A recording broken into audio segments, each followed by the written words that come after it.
नमस्कार, मैं रवीश कुमार। आस्था आहत होने लगी है, इसका मतलब है आफत आने वाली है। बेहतर है लिखने बोलने में सावधान रहें। प्राइम टाइम में हमें भी सही गलत छोड़कर राजा और रानी की कहानी का वाचन करना चाहिए। ध्यान रहे, कहानी में राजा और रानी भारत के बिल्कुल ना हो। भारत में आज भी कई लोग खुद को किसी राजा का वंशज मानते हैं, राजा और महाराजा कहलाते हैं। उनकी आस्था आहत हो गई तो संकट आ सकता है, जमानत रद्द हो सकती है।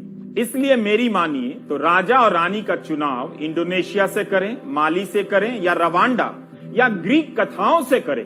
वहां के राजा की जाति और धर्म के समर्थकों या उनके वंशजों को पता ही नहीं चलेगा कि प्राइम टाइम में उनके राजा रानी की कहानी सुनाई गई, वो भी हिंदी में। हम लोग गूगल ट्रांसलेशन डिसेबल करवा देंगे। एक बात का ध्यान रखिएगा कि कहानी में खतरा नहीं होता है, लेकिन कहानी से खतरा हो सकता है।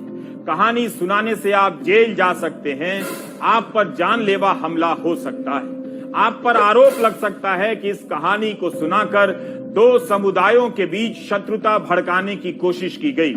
इससे बचने का एक ही तरीका है कि कहानी में धर्म का जिक्र ही ना करें, उस धर्म का तो बिल्कुल ही नहीं जिसे मानने वाले इस धरती पर कहीं ना कहीं मौजूद हैं। भले ही वो छुट्टी मनाने पहाड़ों पर चले गए हैं, लेकिन वे लौट कर आएंगे तो 2 साल पहले आपने जो कहानी सुनाई होगी उसमें से कुछ न कुछ निकाल लेंगे और ऐलान कर देंगे, हाँ, उनकी आस्था आहत हो गई है, अब चलो इसे जेल भेजो, जानलेवा हमले करो।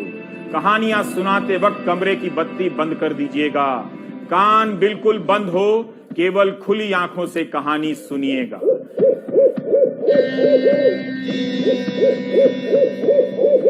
इसलिए मैं दुनिया के सभी लेखकों से आह्वान करता हूं कि वे अपनी कहानी में जिक्र करने के लिए एक नए धर्म की स्थापना करें। उस धर्म की सबसे बड़ी शर्त यह हो कि उसे कोई नहीं माने। अगर मानने वाला पैदा हो गया तो उसके साथ साथ आस्था भी पैदा हो जाएगी।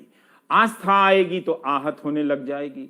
फिर आप अपनी कहानी में धर्म का जिक्र नहीं कर पाएंगे, करेंगे तो पुलिस आएगी, जेल जाएंगे। ध्यान रहे, आस्था आहत के नाम पर पुलिस ही नहीं हत्यारे भी आ सकते हैं, जब तक ऐसी कोई कहानी नहीं मिल जाती, जब तक आप किसी ऐसे धर्म की खोज नहीं कर लेते।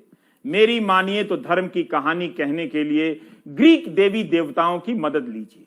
ग्रीस के लोग वैसे ही आर्थिक संकट में फंसे हैं, उन्हें फुर्सत नहीं है कि प्राइम टाइम देखकर या कोई हिंदी फिल्म देखकर अपने देवी देवताओं को लेकर अंतरराष्ट्रीय स्तर पर आहत होते रहें।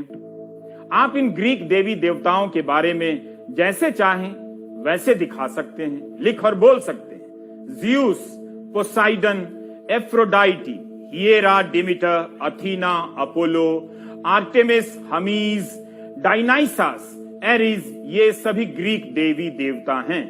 मैं गारंटी देता हूं कि देवी हिएरा और देवी अथीना किसी बात का बुरा नहीं मानेंगी। अगर कोई आहत हो भी गया तो वह थाने में इनके सही नाम तक नहीं लिखा पाएगा। पुलिस भी एफआईआर की कॉपी में सही नहीं लिख पाएगी। ज़्यूस देवता का नाम गन्ने का जूस लिख देगी। राजाओं में आप Augustus, Tiberius, Claudius, Caligula, Julius Caesar, Domitian, Commodus की कहानी सुनाया कीजिए। इनकी जाति और धर्म को लेकर कोई भी सड़क पर नहीं आएगा, ना ही बसें जलाई जाएंगी। इन्हें कुछ भी बोलिए, किसी की मूंछ और पूंछ में आग नहीं लगेगी। वैसे तो चंगेज खान, कुबलाई खान और तोलोई खान की कहानी शानदार है, मगर ये लोग मंगोलिया के हैं, तो इनकी बहादुरी के किस्से छोड़ दीजिए। कोई इन्हें मुगल सराय का समझकर आप पर अपनी बहादुरी आजमा सकता है। चाहे तो आप फ्रेंच राजा लुई 16 और महारानी मेरी अंतवानेट की कहानी सुना सकते हैं। कम से कम ब्रेड, केक, पेस्ट्री का तो ध्यान आएगा और फ्रेंच बेकरी की खुशबू नाक से होते हुए कानों से बाहर आने लगेगी। जापानी राजा ओकीको, कोतोहितो, तोमिहितो, गोतोबा, इन सब के बारे में जो बोलना है बोलिए। पटना में बोलना है या पालीगंज में बोलना है बोलिए, किसी जापानी को फर्क नहीं पड़ेगा। वैसे भी जापान की मुद्रा ये 24 साल में सबसे नीचे है। जापान की जनता महंगाई से परेशान है, कहां वो हिंदी में प्राइम टाइम देखेगी।